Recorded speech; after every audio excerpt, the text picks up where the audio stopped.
Program Tribunnews and Fokus Tribuners hari ini membersamai Anda kembali bersama dengan saya Nila Irda. Tribuners, nama-nama calon legislatif atau caleg populer dari Partai PDI Perjuangan ini beberapa diprediksi tidak lolos masuk ke kursi Senayan. Sejumlah kader PDIP tersebut merupakan elit partai yang juga sangat populer karena kerap kali warawiri dan menghiasi media tanah air. Belum lagi beberapa di antaranya juga merupakan petahana dari anggota DPR RI yang saat ini masih duduk di kursi wakil rakyat di Senayan, Jakarta Pusat.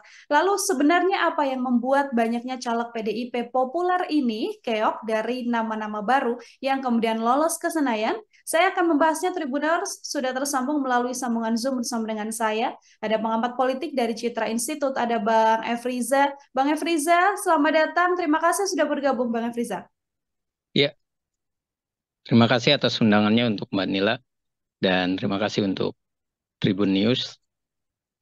Baik, terima kasih juga Bang Efriza menyempatkan waktunya berbincang bersama dengan saya. Kita diskusi hari ini terkait bagaimana banyak calon legislatif dari PDI Perjuangan yang cukup populer, ini nama-nama yang cukup beken, sering warawiri di layar kaca begitu ya Bang ya, tapi ternyata justru dalam kontestasi pemilihan kursi Senayan ini tidak lolos di periode yang sekarang. Saya ingin minta pengantar terlebih dahulu dari Bang Efriza.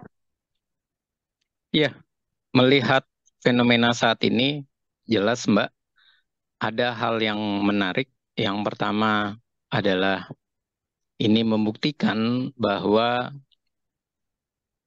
caleg-caleg ini bisa dikatakan kita bisa mengasumsikan awal ia tidak merawat dukungannya atau merawat dari konstituennya. Nah, yang kedua adalah kalau kita melihat fakta-fakta tersebut, bisa saja ini terjadi karena caleg-caleg ini merasa bahwa ia populer, ia akan terpilih kembali, dan ia dengan mudahnya tidak mempersiapkan diri dalam hal kampanye, ataupun ia benar-benar merasa bahwa tim suksesnya maupun struktur partai sudah pasti akan memilih dirinya. Dan berikutnya, ini yang ketiga adalah bisa jadi ini ada hubungannya dengan Pilpres yang menyebabkan mereka tidak terpilih, dan ini juga berkontribusi dalam hal ini ada dua partai yang semakin besar suaranya, yaitu PKB, kedua adalah Golkar, dan yang ketiga adalah PKS. Nah, ini adalah sebuah fenomena yang bisa kita lihat ada hubungannya dengan Pilpres, ada hubungannya dengan bagaimana ia mendapatkan limpahan suara dari mendukung salah satu pasangan calon atau dia dijadikan sebagai cawapres. Dan yang berikutnya juga bisa kita asumsikan bahwa ini semakin memperlihatkan ada masalah dalam pengkaderan PDI Perjuangan ataupun PDI Perjuangan dalam menyiapkan calon-calonnya. Nah, ini menjadi tanda tanya besar, adakah memang partai benar-benar memahami dari kondisi di dalam internalnya? Apakah memang orang itu kalau diajukan kembali akan terpilih atau tidak? Dan ini adalah fakta yang saya rasa ini kesempatan untuk introspeksi bagi PDI Perjuangan, dan ini adalah momen yang pas dengan caleg populernya gagal. Seperti itu Mbak pembukanya. Oke, baik Bang Efriza. Tadi Abang sempat menyinggung faktor Pilpres begitu ya, bisa jadi salah satu penyebab gagalnya caleg-caleg ini.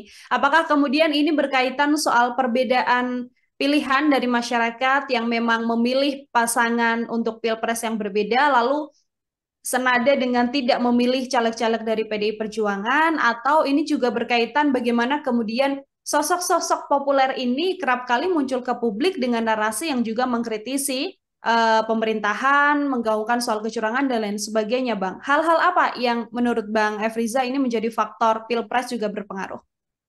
Iya, faktor Pilpres yang tadi saya katakan berpengaruh ini banyak hal ya. Yang pertama, faktor Pilpres ini adalah menguntungkan bagi, contoh saja, bagi Pak Muhaimin Iskandar ketika ia dicalonkan menjadi cawapres, suaranya langsung melejit dan mendapatkan beberapa porsi di daerah-daerah. Nah, sementara PKS juga dengan mengusung Anies Baswedan dengan kuatnya ia untuk mengkaitkan Anies Baswedan dengan PKS mendapatkan hal yang sangat menguntungkan.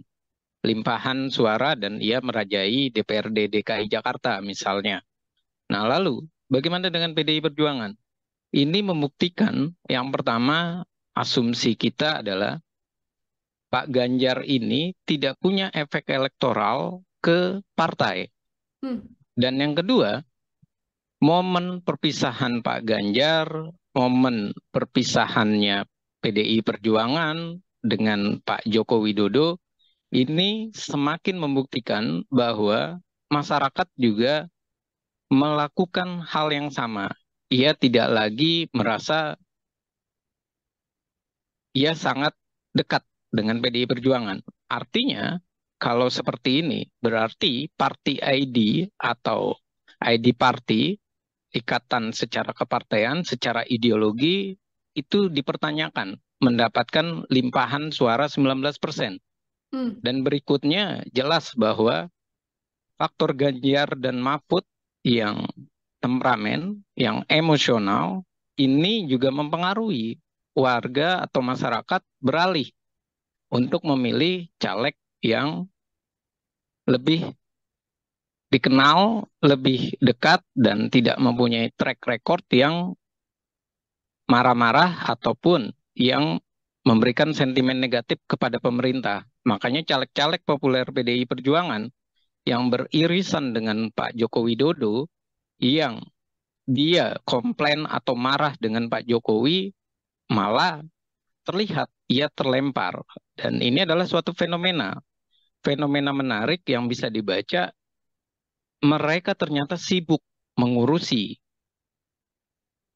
pilpres, tapi ia lupa merawat dukungan. Dan ia juga tidak melihat apakah masyarakat itu memang masih tertarik dengan dirinya atau jangan-jangan memang masyarakat sudah tidak tertarik dengan perilaku mereka di parlemen yang terlihat lebih emosional, yang terlihat lebih banyak melakukan serangan-serangan kepada Pak Presiden Jokowi. Dan saya juga melihat hasil Perpres ini untuk PDI Perjuangan ini adalah sebuah tanda tanya yang harusnya dievaluasi sama PDI Perjuangan, bukan soal kecurangan pemilu semata ya, Mhm. tapi ia harus mengevaluasi bahwa Ganjar ini adalah ternyata salah pilih PDI Perjuangan.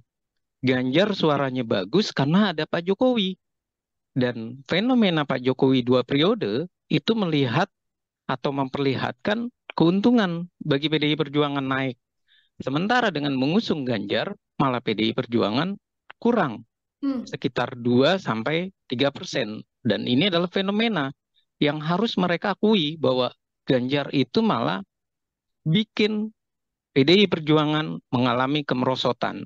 Dan faktor ini harus dievaluasi nantinya bahwa strategi menyerang ala PDI Perjuangan yang dilakukan oleh Ganjar kayak sekarang, jangan nanti 2029 digunakan kembali. Malah yang ada kemerosotan nantinya. Seperti itu, Mbak. Hmm. Oke, jadi efek dari sosok calon presiden dan wakil presiden ini juga rupanya mempengaruhi ya, Bang Efriza ya, untuk kemudian caleg-caleg atau mungkin suara dari PDI Perjuangan sendiri justru turun di kontestasi pemilu 2024 ini. Kalau kita melihat beberapa deretan nama yang kemudian diprediksi akan gagal ke kursi Senayan begitu ya, Bang Efriza, ada nama petahana yang juga cukup beken begitu, sebut saja ada Arteria Dahlan, kemudian ada Masinton Pasaribu yang juga kemudian ini adalah nama-nama yang seringkali mengeluarkan statement-statement berkaitan soal Pilpres. Kalau dari kacamata Bang Efriza, melihat dua sosok ini seperti apa, Bang? Iya, ini artinya membuktikan untuk Pak Masinton misalnya atau Atreya Dahlan, ini membuktikan kinerja mereka di dalam komisi yang mereka ada, itu mereka tidak mendapatkan nilai positif. Hmm. Komentar mereka yang sering kali menjadi polemik, itu malah menyebabkan pemilihnya menjauh. Satu itu. Yang kedua, saya menduga mereka ini tidak merawat dukungannya. Mereka terlalu yakin, terlalu percaya diri bahwa mereka berhasil, mereka sukses. Dan yang ketiga, bisa jadi mereka ini di daerah-daerah, khususnya DKI ya, kalau untuk Pak Masinton ya misalnya, ini mereka tidak belajar bahwa Anies ternyata kuat di DKI Jakarta. Hmm. PKS pun kuat, dan Ganjar pun juga malah dari sejak awal Ganjar itu sulit untuk masuk wilayah DKI Jakarta. Artinya apa? Artinya mereka semestinya tidak boleh terlalu percaya diri. Nah, kalau Arteria Dahlan, saya lihat memang ia banyak komentar-komentar sinisnya Hmm. terhadap bagaimana pemerintahan maupun di lembaga-lembaga lainnya. Dan ketika ia melakukan komentar sinis, dan lagi-lagi yang saya ingin garis bawahi, ternyata eranya sekarang adalah era masyarakat yang menunjukkan sifat politik Indonesia. Apa sifat politik Indonesia? Tidak temperamen, tidak caci maki, tidak menghina. Makanya orang-orang figur yang ternyata di parlemen itu temperamen, menghina, malah ia tersingkir. Dan malah banyak orang-orang baru yang hadir. Padahal kalau dibaca fenomenanya, biasanya orang-orang baru melawan petahana itu cuma bisa sampai 4 sampai 5% saja masuk. Hmm. Dan ini kok banyak sekali orang-orang baru yang masuk. Ini membuktikan bahwa mereka tidak sadar bahwa bukan seperti itu cara untuk berbicara di parlemen. Bukan seperti itu menunjukkan bahwa dia bersuara untuk masyarakat. Nah, bersuara untuk masyarakat itulah yang sepertinya masyarakat itu menghendaki orang yang santun tapi cerdas bahasanya. Hmm. Dia bisa memilih bahasa-bahasa yang baik, bukan memilih terjadinya kontroversi, bukan memilih menjadi kontroversi menyerang orang lain yang akhirnya masyarakat merasa bahwa anggota dewan ini kok barbar kalau bahasa sarkasnya, kok kayak di jalanan parlemennya tidak terlihat nampak bagaimana ia berpendidikannya ataupun nampak bagaimana ia mengeluarkan statement yang enak disajikan atau dilihat oleh masyarakat. Dan jangan kita lupakan bahwa pemilih sekarang ini adalah banyak pemilih pemuda, Hmm. pemilih pemula, dan pemilih generasi Z maupun generasi yang sekarang milenial, Z ataupun yang muda-muda itu. Nah, ini membuktikan apa? Membuktikan bahwa mereka sudah tidak senang dengan gaya-gaya para politisi yang bisa dikatakan arogan. Jadi tampilan maskulin, tampilan ganteng, tampilan keren, itu tuh bukan lagi dalam posisi yang berjas terus arogan. Tapi ia harus menunjukkan bahasa dan kalimat-kalimat yang menarik. Dan bisa jadi media sosial yang menarik pula, yang dikemas dengan baik, yang melaporkan kinerjanya, dan itulah yang bisa terpilih. Seperti itu, Mbak. Hmm. Oke, bukan bukan lagi sosok temperamen, sosok yang kerap kali mengkritis, namun merupakan sosok-sosok yang santun yang juga kemudian tidak ibaratnya tidak membuat huru-hara di dinamika politik yang terjadi di tanah air ya, Bang Efriza. Ini kalau kita melihat secara ketokohan, ini kan sosok-sosok yang populer ini nyatanya tidak mendapatkan suara yang lebih baik dengan tokoh-tokoh yang saat ini justru unggul. Katakanlah kan ada nama artis juga, ada Once Michael yang juga kemudian diprediksi lolos begitu, Bang Riza. Ada kemudian dari latar belakang kepala daerah, istri dan sebagainya yang juga lolos. Ini kemudian kalau dari analisa Bang Efriza, terpilihnya sosok-sosok baru ini menggantikan nama-nama beken dari PDIP ini pertanda apa bagi PDI Perjuangan sendiri, Bang?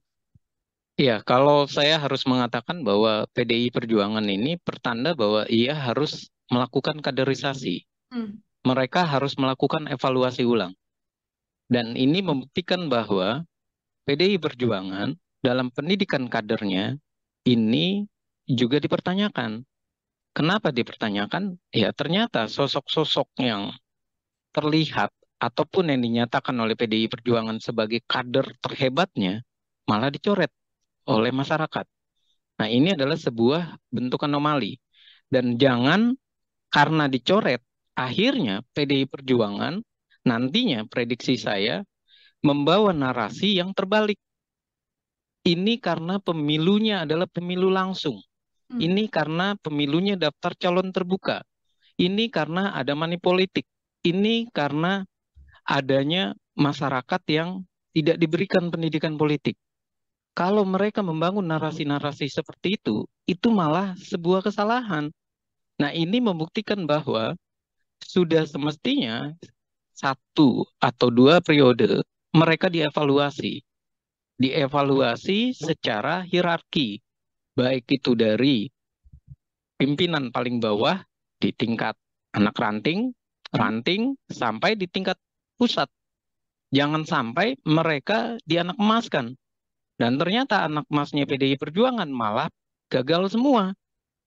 Nah, anak emas-emasnya ini gagal dan dimasukkan orang baru, ini menjadi sebuah anomali bagi PDI Perjuangan. Ia memasukkan orang baru, tapi ia malah menggagalkan anak-anak emasnya. Dan kemudian ia memakai narasi bahwa ini adalah sistem yang salah dengan daftar calon terbuka. Nah, sementara yang jadi pertanyaan atau kita balik adalah, kalau salah, kenapa orang-orang baru itu dimasukkan dia berhasil? Kenapa orang lama tidak dievaluasi dan mereka disingkirkan saja? Kalau ternyata mereka tidak akan berhasil. Dan ini juga fakta gitu loh. Di lapangan ternyata mereka harus membaca bahwa di lapangan ini mereka banyak yang sudah terlalu percaya diri, khususnya di DKI Jakarta. Mereka merasa bahwa 2 kali atau 3 periode mereka bisa terpilih dan mereka merasa bisa melenggang ke Senayan ataupun ke Kebun Sirih misalnya. Nyatanya kan yang orang-orang terkenal malah hilang. Hmm. Bahkan bisa kita katakan ini adalah sebuah bentuk juga peringatan dari masyarakat ideologi partai PDI Perjuangan. Jangan-jangan memang tidak bisa disuarakan oleh mereka yang berada di parlemen, si petahana ini. Ketika berbicara tidak bisa ideologi ini disuarakan oleh mereka, itu dibuktikan dengan masyarakat kok tidak semakin melekat dengan PDI Perjuangan, malah menjauh, malah terjadi penurunan 3%. Nah, pertanyaan berikutnya, kalau emang ideologi itu tidak melekat, yang menjadi kesalahan itu di mana? Sekolah kaderkah yang harus disalahkan? PDI Perjuangan punya sekolah kader yang ternyata tidak berhasil guna, Hmm. atau memang perilaku mereka yang berubah? Perilakunya menjadi perilaku yang arogan, yang kasar, yang merasa bahwa ia sudah berkuasa 2 periode, ia melupakan konstituennya. Nah, hal-hal ini yang perlu menjadi catatan kalau saya bilang, jangan lagi ia membawa narasi ini kepada sikap pemilih masyarakat yang pragmatis. Karena pemilih masyarakat pragmatis, oke, kita bisa menyalahkan masyarakat. Tapi masyarakat juga tidak mendapatkan pendidikan politik. Lalu apa yang terjadi?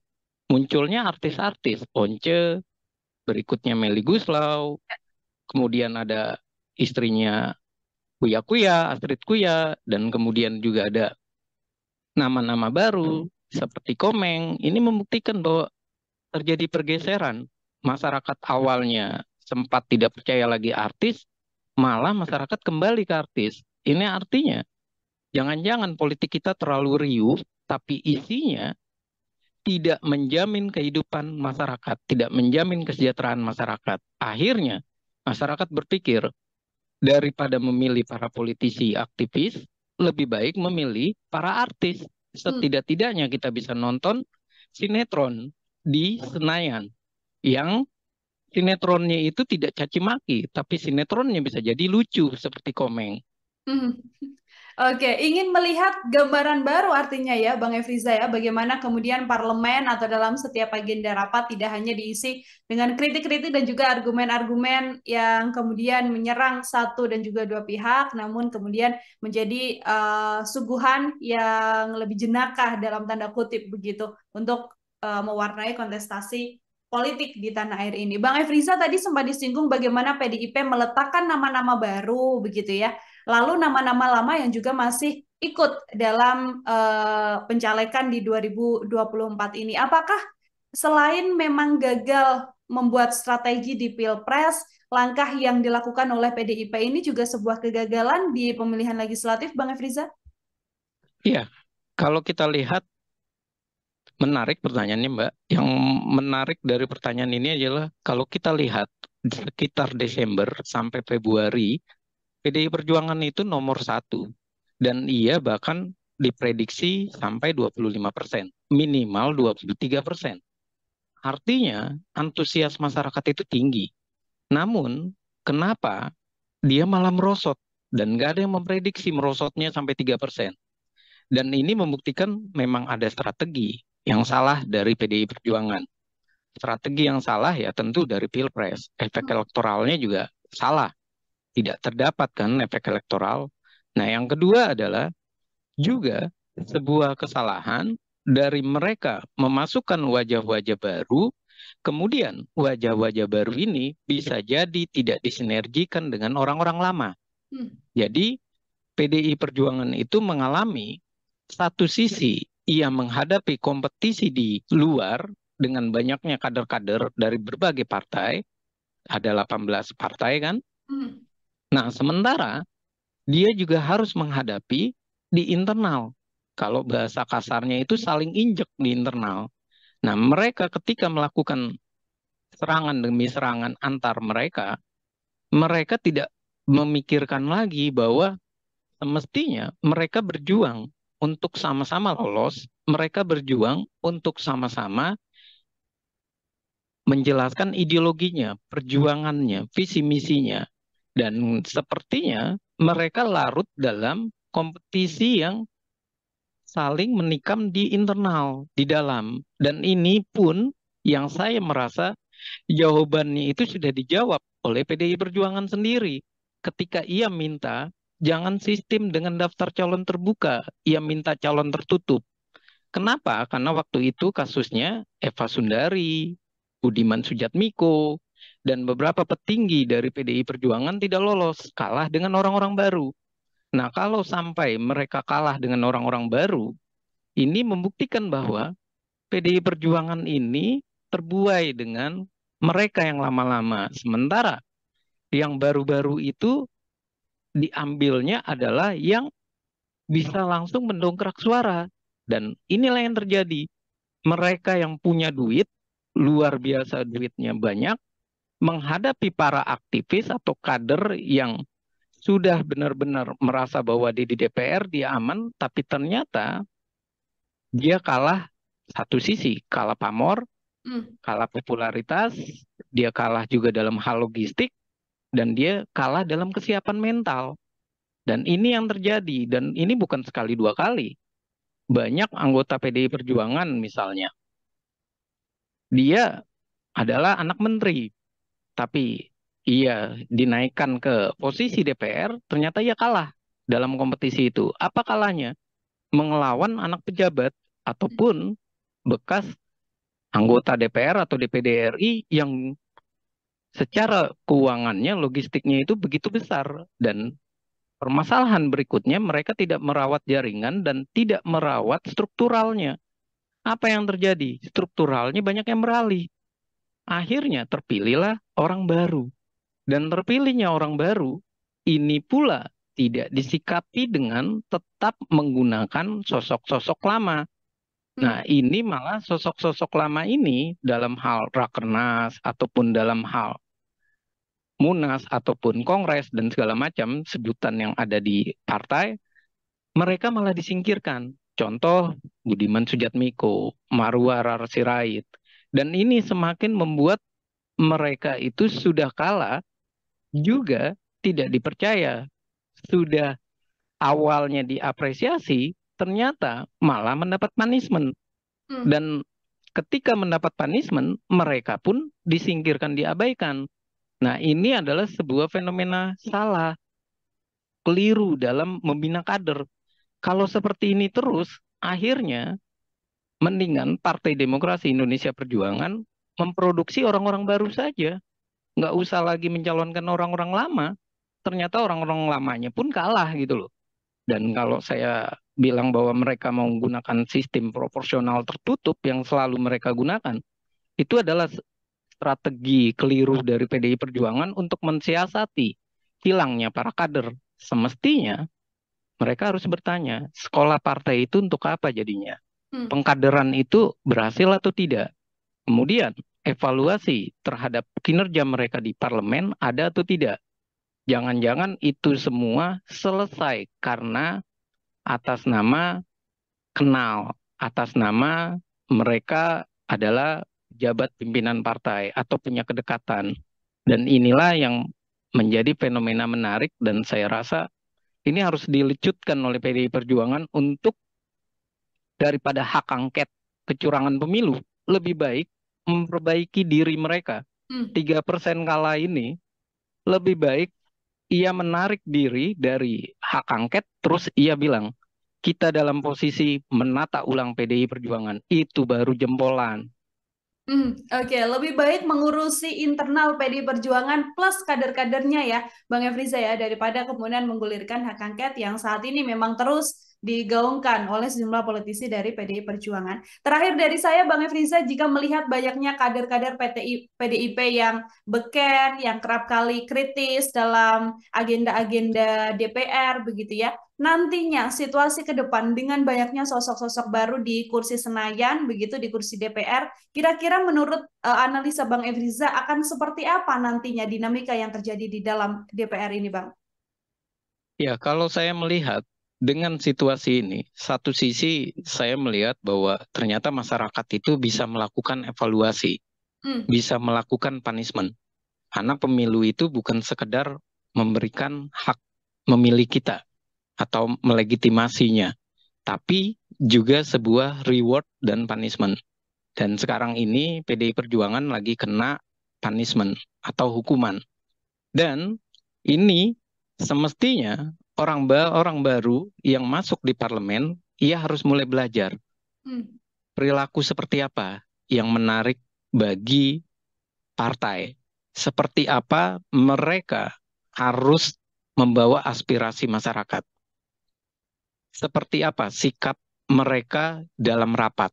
Seperti apa mereka mengartikulasikan dan mengagregasikan kepentingan masyarakat, menyerap aspirasi masyarakat, melakukan reses. Jangan sampai mereka di parlemen hanya berbicara bernada membawa rakyat, tapi rakyat dianggap banyak wajah, anomali maupun tidak tampak, dan akhirnya mereka cuma sekedar beretorika di parlemen. Dan ini adalah catatan yang perlu kita amati dan saya rasa hiruk pikuknya nanti di parlemen ini akan baru. Barunya dalam arti orang-orang lama di PDI Perjuangan yang bisa, yang sekarang ada di PDI Perjuangan, yang menandatangani hak angket misalnya, ini menjadi pertanyaan gitu loh. Hak angket ini mau lanjut atau tidak karena wajahnya sudah berganti. Dan ini pun tentunya akan menjadi hal yang lucu ketika mereka berbicara kecurangan dan segala macam, sementara mereka orang baru. Mereka harus adaptasi. Dan ketika mereka harus adaptasi, kita jadi bertanya kembali, adaptasinya mereka langsung belajar sambil berjalan, atau jangan-jangan mereka sudah lancar. Kalau sudah lancar, menjadi pertanyaan lagi, apakah mereka benar-benar merupakan caleg-caleg yang merepresentasi masyarakat atau merepresentasi partai semata? Kalau merepresentasi partai semata, otomatis mereka hanya menjadi petugas partai, petugas praksi yang nantinya tidak akan jauh beda isinya ataupun dalam proses RUU atau naskah akademik dan rancangan undang-undang pasti semuanya itu berada di DPP. 9 ketua umum itulah yang akan nanti bersuara lebih banyak atau 9 sekjen. Dan anggota dewan tugasnya cuma apa? Tugasnya cuma mengikuti arahan dari partai atau dari fraksi. Kalau seperti itu, apa yang terjadi? Yang terjadi jelas bahwa mereka tidak tampak jelas perjuangan mereka sebagai wakil rakyat. Akhirnya DPR kita nantinya ke depan kalau ini terjadi hanya warung obrolan di Gedung Senayan. Lalu ketika mereka menjadi warung obrolan, keputusan itu ada di mana? Keputusan di belakang layar, di belakang meja, di belakang rumah-rumah makan ataupun di kedai-kedai tempat pertemuan 9 partai politik ataupun ketua umum atau via Telegram misalnya atau via WA yang hubungannya lagi-lagi mungkin saja ada di Tengku Umar, mungkin saja ada di tempat gedungnya Gerindra, gedung Nasdem, dan seperti itu terus. Artinya wajah parlemen kita adalah wajah yang cuma berebut kursi tanpa kejelasan menyampaikan aspirasi, memperjuangkan keinginan masyarakat. Pembuktiannya apa? Petahana keok di berbagai daerah. Dan pembuktiannya apa? Suara partai semakin merosot. Peringkat pertama 16% itu adalah sebuah tamparan memalukan. Karena 16% ini menunjukkan bahwa kita semuanya adalah partai gurem. Partai yang semuanya bisa dinegosiasi oleh pemerintah. Partai yang tidak bisa berkata bahwa mereka kuat. Tapi ini membuktikan bahwa mereka tidak punya party ID. Masyarakat tidak punya identitas ideologi kepartaian. Mereka tidak punya program partai yang jelas, kecuali hanya narasi petugas partai. Dan itu adalah kesalahan fatal kita dalam menghadapi pemilu. Karena PDI pernah 33% dan sempat naik tinggi di eranya Pak Jokowi, kemudian ngedrop di eranya Ganjar. Dan saya rasa PDI Perjuangan kalau mau memilih oposisi, ia harus benar-benar menyekolahkan partai-partainya dengan benar dan baik. Jangan sampai suara mereka adalah suara yang bertentangan dengan masyarakat. Hasilnya di mana?